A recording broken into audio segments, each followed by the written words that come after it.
Id-deputat David Take ħabbar li se jkun qed jirriżenja mill-Parlament b'mod immedjat fil-waqt li rtira l-kandidatura tiegħu fl-elezzjoni li ġejja u ħabbar dan filmat fuq Facebook fejn spjega li tkellem mal-kap tal-Partit Nazzjonalista Bernard Grech biex jispjega l-pożizzjoni tiegħu.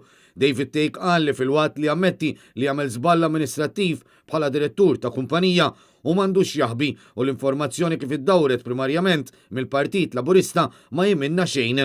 Tenna li għażel li jirriżenja x'għandu standards ola minn dawk tal-Partit Laburista fejn insista li mhux korrott, qattil jew kriminal bħal uħud li għadhom fil-Parlament.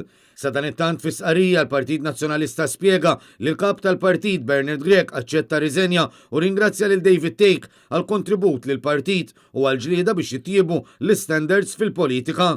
Kien spjegat ukoll li jekk ifissa din il-vakanza fil-grupp parlamentari trid timtela b'cooption, il-kap tal-Partit Nazzjonalista se jkun qed jipproponi lill-istrutturi tal-partit biex tintażel il-perit Graziella Gallia.